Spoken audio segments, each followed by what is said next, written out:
Best of r/entitled parents episode 44. I'm a lawyer in a Latin country, also sorry for any grammar errors, and we got a lot of weird stuff in our plate. But this case deserves to be here. A bit of a long context, but there are a lot of strange things in the way. My friend who was still in law school asks me if I could take this divorce case to defend the woman. I say sure, send her to me and I'll take care of it. A couple days later and she asks me to come over since she couldn't leave the younger kids alone, one 2 years, and the other 11 yo. I go and I saw that she lives in an annex house of another big house almost on the mansion tear. She's nice, calm and quite lovely. Yeah, the dad was the entitled one, and began to tell me her story. When she married him he had another child, 1 year old at the time, that she accepted and took care of. From this part on things got really weird. She said that she couldn't work because he didn't like the idea of her working for someone, then started some vending stall for about a year until he got jealous with the male clients.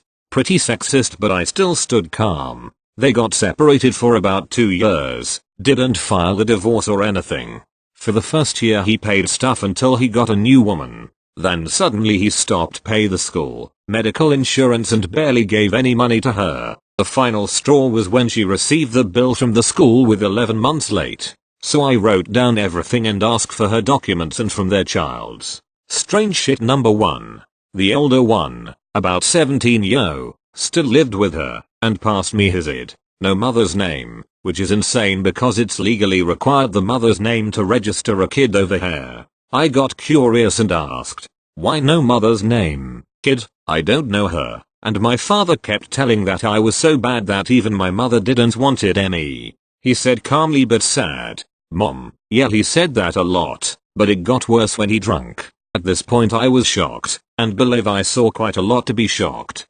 BTW, at this point I learned that the big house was where mother-in-law lived, and she was also asking for her son to pay the bills. I got the rest of the story and went on a quest to fuck this dude up. It was my job, but man, I got really motivated. I usually come up with an excuse to talk to the judge, but I went straight to her and had a long talk. She is a really nice and calm lady about 50 yo, and she was also shocked. The audience. He came without lawyer, big mistake, but with a new woman. So we have a conciliation phase before the actual judgment, and here we go. I can only give you $1,000, which was less than 10% of his salary. EW cuts in. I can't remember much about her, but she was with some hooker tier clothes, and some Karen tone. Yep, we can't give more than this. We bought a new car, a new refrigerator and some nice clothes for me. We don't have much left to give you. I was laughing inside. She is giving out a complete case to me. And you can work to pay the bills. I know you worked before we marry, right? Mom, but you did wanted me to stop. How can I get work now? Talked really slow and loud. Not my problem. Yes, it was. I then cut the conversation. We can't reach any agreements and I'm asking for 12% for each kid and 10% for her until she recycles and get a new job. No way I can pay that much. They barely have any expenses. And ITHNK, she's going around with other guys anyways. Me. Trying not to lose my temper. This is no relevance to the case, sir.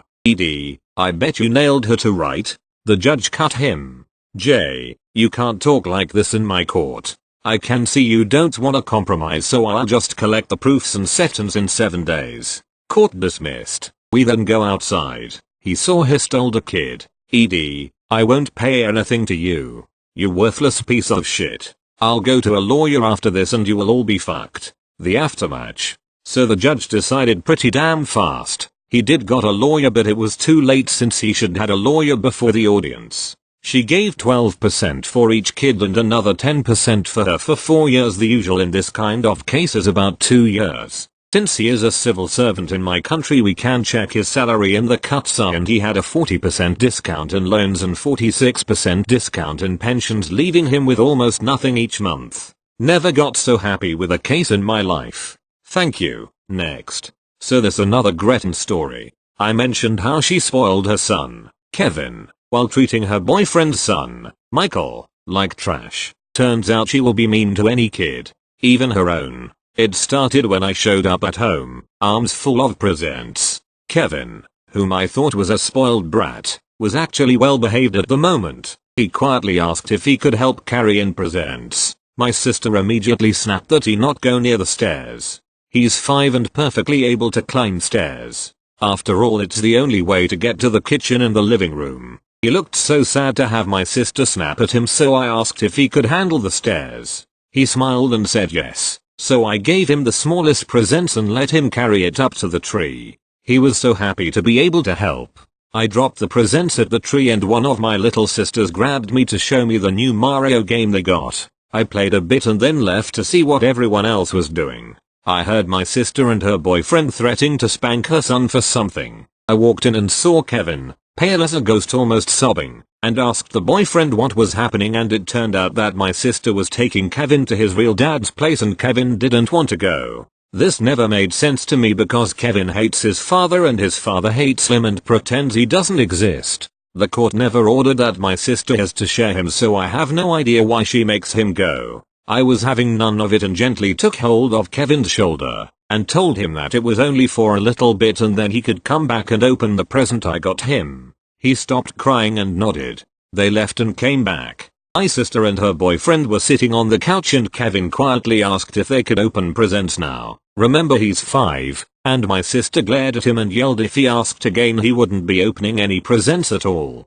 His little face dropped. After dinner, it was present time. Truly a wonderful time.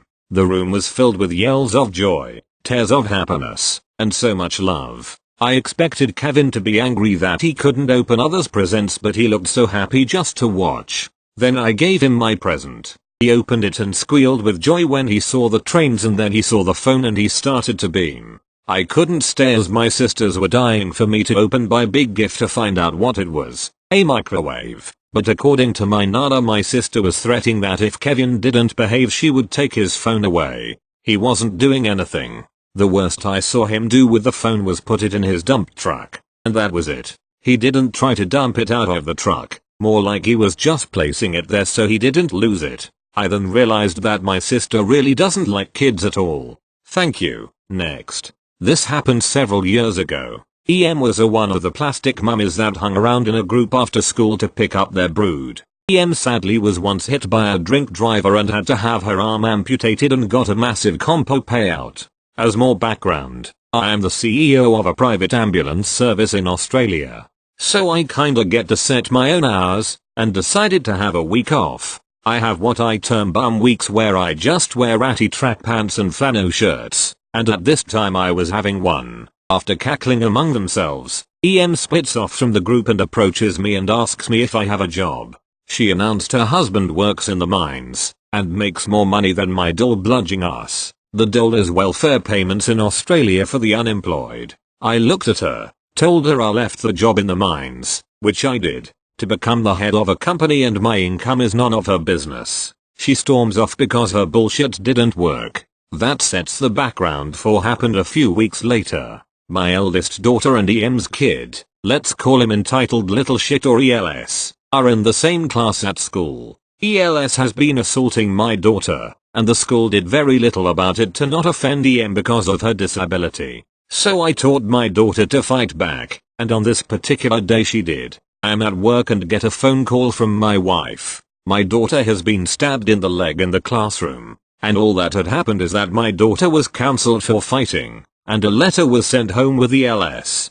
Being Friday, I had the weekend to mull over it, and I went into the school on the Monday morning, demanding to sit down with the school principal. After being told that I need an appointment, I threatened to contact the Minister for Education. I walk around in some interesting circles, and the principal agreed to an urgent meeting. I demanded immediate action, and was assured an investigation was underway. It turns out after my daughter defended herself in the playground, ELS went back into the classroom, stole scissors off the teacher's desk, walked back, grabbed my daughter by her hair, dragged her to the back of the classroom and stabbed her. ELS was suspended from school for about 3 days. That's when EM comes in and withdraws ELS from the school and puts him in a private school. She threatens lawsuits for discrimination, threatens to sue me because my slut daughter, who was about 8 years old at the time, destroyed ELS life and tried to buy the house we were renting to put us on the street, all the while threatening immediate lawsuits. I just simply told her to send me the court documents, because when it comes out the ELS stabbed my daughter in an unprovoked attack, she will be paying for our compensation and court time. I am still waiting for the court documents. Like 5 years later. The final bit. When I looked her in the eye and said now F off teapot. Thank you. Next. I was upstairs at my grandma's on Christmas and I hear my cousin downstairs, 19F, opening her family's Christmas card. My grandma is quite generous and was frugal her whole life, so she has been able to be so. When my cousin read the card, it was addressed to Dad, Mom, and family, which he took to mean that the money was all for the kids. A little background on her is that at 18 she got pregnant and now has a child. She had already received several gifts for the child at this gathering and some for herself. She is a waitress and still tries to go to college with a great deal of assistance from her parents. My grandmother is also very generous with her and is sure to help her. She recently signed a lease without her parents' knowledge and still expects her parents to take care of the child. Back to this issue. I hear from downstairs a slight debate between her and her parents, with her stating that the card reads and family, which must mean that she should get some. She says that she could really use the money now because she needs it. Her father and my grandmother both state that the money was for her parents and not for her. While she continues to whine about not getting the money, she is told that the money is not hers but every adult in the room. In the past she has suggested my grandma giving her car to her. Her family has 5 vehicles and 5 people, so she doesn't need it, and has asked for handouts from the rest of the family. I have been quiet for now, and was not in the room to state my opinion on Christmas, but I will be sure to give my statement if I hear more. Thank you. Next. As a preface, this is written on PC and English is my first language, but I'm also writing this at 4 AM, so sorry in advance if this reads as nonsense at all. I have plenty of stories about my parents as well as my extended family, but this one specifically has been bothering me and I can't sleep. This is long as fuck, so sorry in advance, and I'll TLDR at the end. TW for emotional breakdown on literally everyone's part, and mention of sexual assault. Thank you. Next. Preface. I think most of us can agree that flying is already a slightly annoying experience on a good day, in economy these days. I try to minimize the annoyance for myself by employing a few tactics each time I fly, a handful of times per year. Among them is selecting my seat in advance of my flight, sometimes even paying to do so, since I make it a priority to sit in the aisle and I'm usually flying alone. Cast. Me. OFC. Trying to get to my assigned seat in peace. EM. Sitting in the middle seat right next to my assigned aisle seat. EK. Semicolon sitting in my assigned seat, probably about 3 years old. Other passenger, sitting in the aisle seat across from my aisle seat. FA, rarely present and of no help whatsoever. NP, nice passenger, seated in the aisle seat and the row behind my assigned seat. The story. This past summer I was flying from San Diego to attend a conference in Washington, D.C. The first leg of my connecting itinerary had me flying San DTW, Detroit, cleared security in SD, and settled in at a bar with sightlines to my gate while I enjoyed a cocktail and sent off a few emails. I watched as the boarding for my flight began, then finished my cocktail and walked over to board when the last 20 or so passengers were getting on. I board successfully and make my way to my row and find a spot in the overhead bin for my carry-on, flying Delta. I then identify my aisle seat and notice a small child, EK, in my seat traveling with EM who is in the middle seat. I initially assumed, in retrospect this was naive, this was either a good faith mix-up on the behalf of EM or Delta, and kindly asked EM to produce a boarding pass for her child. After EM feigned to look through her bag while I stood in the aisle for a bit, she then gestured to the middle seat and the row behind her and says that seat's open. Just sit there. At this point, the 20 or so people I boarded with have settled in and I am pretty much the only one standing in the aisle. It is now starting to dawn on me the little game EM is trying to play with the seats here.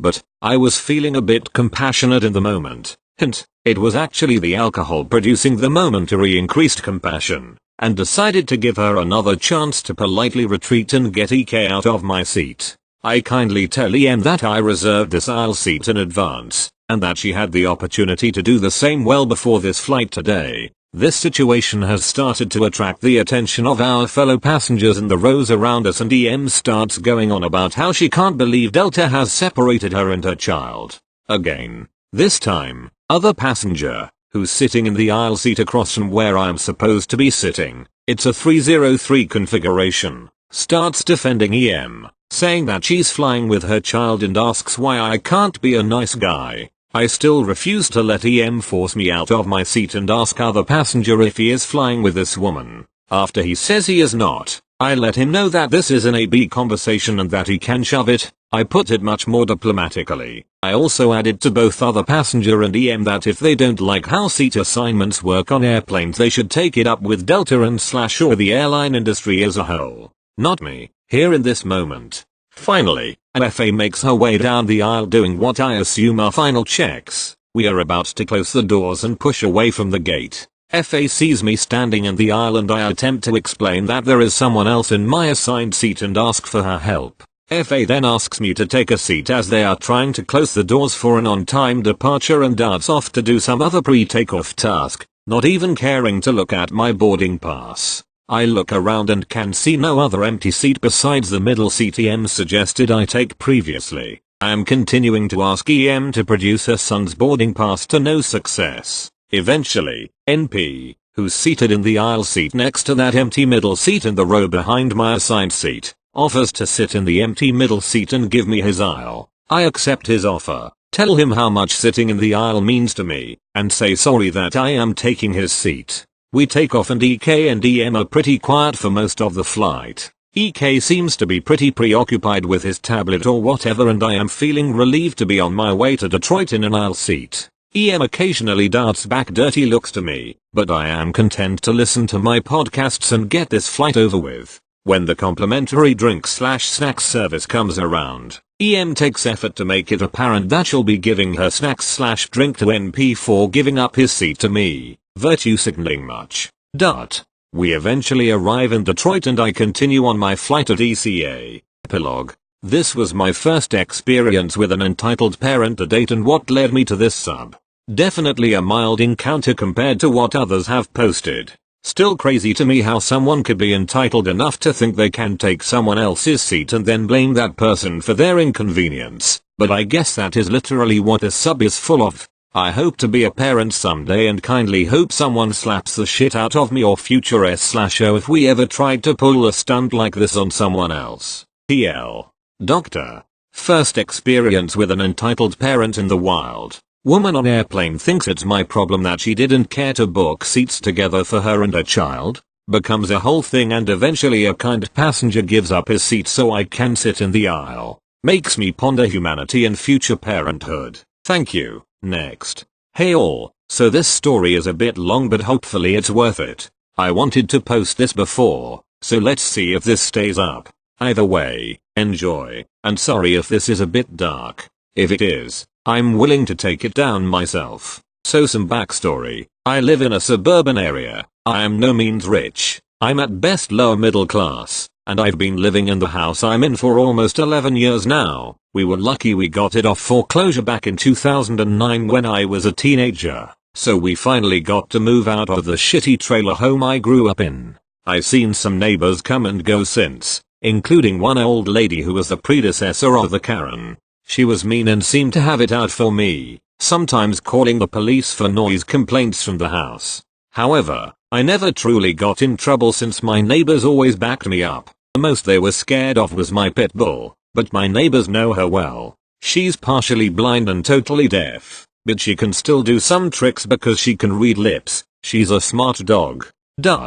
She's also naturally very protective of us, so while she'll bark at anyone who comes near us, she'll never harm a soul. She even got out a few times and just cuddled with some of our old neighbors, even though people kept insisting she was aggressive because pit bulls are naturally aggressive and so on and so forth. I heard it plenty of times already, but she's never going away until she goes from old age. Around mid-July this year, it turns out the old neighbor was completely incapable of fending for herself anymore due to her age, and she was put in a retirement home a few miles down from where we live. The house was in her kids' names, but they decided to put it on the market instead. It was vacant for several weeks until, Early mid-August, she came, the Karen. Cue intense piano solo, thunder crackling, and wicked witches laughing. I don't know how long she was scouting the house for, but around early mid-August she officially moved in.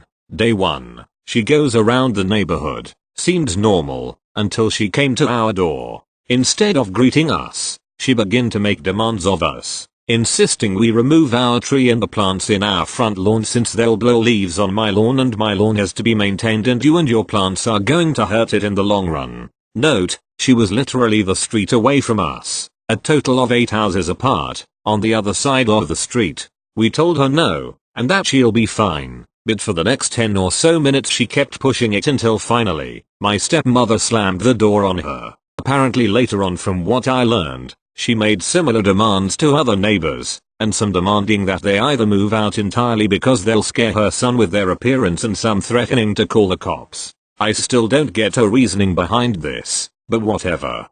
Day 2, I'm off to work around 7 in the morning when I begin to unlock the car. Karen saw me and ran across to me, seemingly fuming. "You, stop right there. You have a pit bull in that house." Me, confused. UHH. "Yeah, but don't worry, she's a total teddy bear, she's just." Karen, "No, I demand you get rid of that hellspawn now. Pit bulls are the lapdog of the devil and all they're good for is killing. They're super aggressive and I bet that she's been dreaming of biting your head off many times already, and as it stands, she's a threat to my son and the neighborhood." Me, taken aback but after a few moments. "Mom, as I said, she's a teddy bear. I know you're scared. Pitbulls have a bad reputation, but I swear she's been trained well and she wouldn't hurt a fly. I've been living with her all my life, and not once did I see her attack a soul. I swear, you and everyone else is safe." Karen, "Bullshit. You're lying.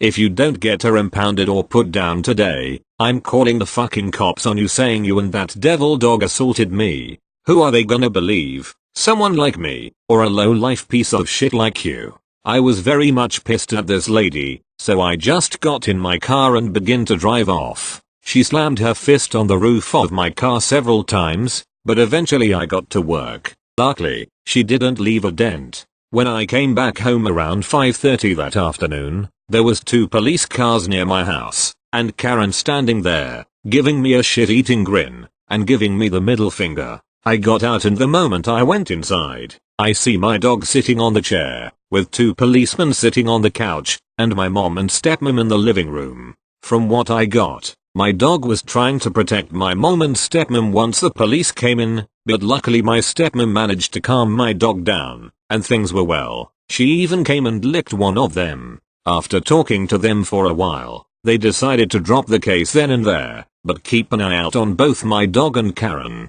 She got off without any trouble, I don't think even a warning. A few weeks later, she begins the same argument about getting rid of my dog, and once again, threatened to call the cops. She never did, but fast forward to Halloween. My uncle was with us, same with his 3 daughters, and I helped take care of them 3 10-year-olds hyped up on sugar as hell, especially on a holiday. My uncle was on the front lawn sitting in the trunk of his truck, handing out candy and other stuff to any kids who came his way. An hour and a half in, the cops come again and confront my uncle in the front lawn. My stepmom goes out to figure out the problem. Apparently, someone called the police on my uncle saying that he was inappropriately touching minors and hit on any female who came his way. We were shocked and pissed. My uncle is nothing like what they're saying. We eventually figure out who called the cops. Lo and behind, it's Karen. We go to her house and both me, my uncle, and stepmom are fuming. She opens the door and instead of trying to talk it out, you know, like a normal person, she played the victim, insisting she and her son saw my uncle in the act. We didn't buy it, plus our neighbors caught wind of it and soon defended my uncle, saying he was just sitting in his truck, handing out candy, and nothing more. Karen kept insisting her son was in danger of my uncle, and refused to talk with us anymore. She slammed the door in our face, and the next morning, she puts a letter on our front door, simply calling us problematic for her son and neighborhood as a whole, and next time she has to report us, she's going to make damn sure she's going to ruin our lives forever. Yes, I'm dead serious. I'm not sure how I got the ire of this woman other than having a fluffball dog. The next day, she does it again and threatens to call the cops on us if we do not get rid of my dog. Then came the incident that nearly ruined my life. I was at work in early November, and I was doing my normal thing out in the shop when she came in and asked for me specifically. My boss figured that we knew each other, oh trust me we did, and brought me over. She wanted me to get a part for her, and my first thought was okay, but you could have literally asked anyone else, but I complied and did it anyway, figuring it was going to be only a minute of being near this demon. What she wanted was on the top shelf, and when I got it, she got angry saying, "Why did you touch me?" And I just looked confused. I just said, "Sorry, I'm trying to get your thing. Sorry if I bumped into you." And got it. She looked like she wanted to kill me and walked away. A few hours later I'm called in, and apparently she filed a sexual harassment claim against me, saying I touched her butt and called her dirty names. And when I told them to check the cameras to where we were, they found out there was no contact whatsoever, but the police were there, so I asked, "She's been harassing me and my family for months. Is there anything I can do?" Which they just told me, "Unless you have proof, we cannot do anything." No proof, no charges. I was furious when I drove home for the day, and decided to talk to a friend of mine who knew law much better than me. He recommended to record her in the act, and that my state was a one-party consent state, so I figured next time she did her trick, I'd have her. Well, turns out I never had to do anything. Weird, I know. A few days after Thanksgiving, I walked out my house to go to work and I saw a police car across the street, and Karen in the back of the car in handcuffs. Well, I couldn't see it exactly, but I figured she was, and then I saw her son. Her son looked like he was near death, bruises everywhere and cuts across his legs and chest. I froze, but one of my neighbors, let's call him Mark, brought me back down to earth and told me what happened. Apparently she started something with him earlier that day, and she threatened to kill him and his entire family. He called the cops, and that was it. Later on, I figured out she was charged with possession of drugs,